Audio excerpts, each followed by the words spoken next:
Because I'm just saying, Liz, because you know what I'm saying, Maxine getting all this time in front of Becky Lynch, you know what I'm saying? I'm expecting more. Now let me stop.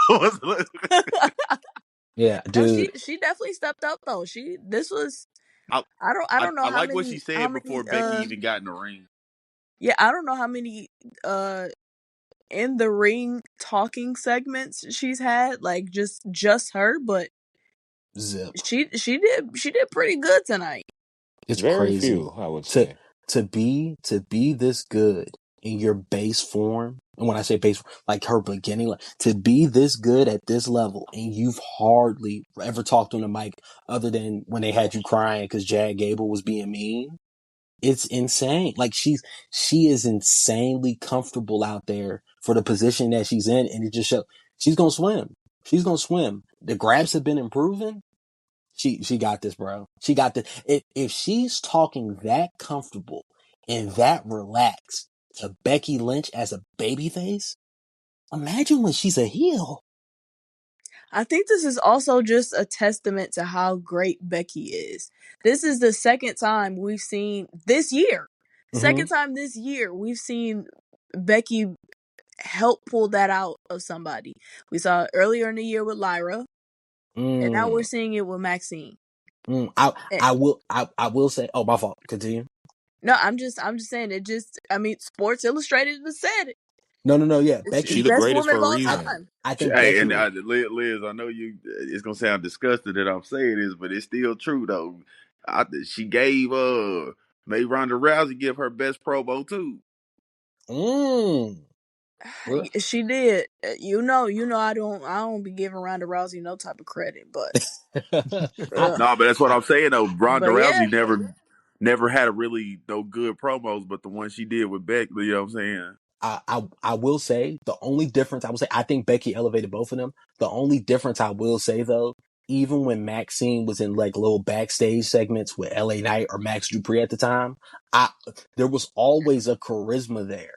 But you never know until they really got to get in there and talk on the mic. But naturally, she always seemed like she had something to say to me at least. It was just her character was basically just just a No, just a side character. I Like a generally think pure rookie. listen, I know it sounds crazy, but I think it's her in ring work that makes people see that she can actually talk or she got a charisma because I believe she's always had that part of her. Like I've always seen that part of her. I just think people literally, and I'm sorry I gotta say this in this type of way, but people thought she was trash in the ring, so they was really not uninterested. taking her serious. Yeah, Yeah. I, so like nothing, so they wouldn't know. But I think she's always had a charisma, even when she was with she's Otis and him doing the backwards worm just to be, you know what I'm saying? no, She, she did, but she never spoke on the mic. She never cut a promo on anybody. She's probably cut a promo on somebody overall, probably like 3, 4 times. It was, no, for sure. it's She was like just doing hardly. backstage segments with Chad Yeah, Gable and them and like that, which I yeah, thought she was doing good and stuff like that. yeah, and like that's why I said I think it's different when like you're playing a character or you're bigging up the person beside you rather than bigging up yourself in that moment. You know what I'm saying? Like I think that plays a big part into it as well. But dope, she impressed me. Becky did her thing. The crowd, to be honest, the crowd didn't really care about the segment, but this just goes to show you when you're doing good TV regardless, it borderline didn't matter. I was still entertained because they didn't let it get awkward. They didn't focus on the fact they didn't draw a blank and just when people just when the crowd isn't reacting, but they continue to do the pauses, waiting for them to react to certain stuff, and the crowd's just like I don't care. They didn't do that. They didn't allow any wasted space. They went out there, they did what they were supposed to do, and they gave it they all. And I was entertained. It was good TV to me. Maxine damn near stepped on her own "you deserve it" chance just so she could get her promo off. I respect that. Yeah, I respect it, man. I respect She's it. developed into like a complete wrestler, and I think there's like a sense of pride just as a fan having seen her from when she could barely do, like when her biggest move was like a fisherman's suplex, and like oh my gosh, she can do a suplex, to now she's carrying a championship, cutting promos like a champion against somebody like Becky Lynch, who's the greatest female wrestler of all time, and it's not just her saying it. Yeah. Bleacher Report says it. Thousand Grap says it. Do we say it? Yeah. I, I didn't I say yeah, don't want to speak for y'all, yeah, I but I do we could. said say it. Yeah. it? Okay, then They, 1,000 that Grass be the says it quote. too.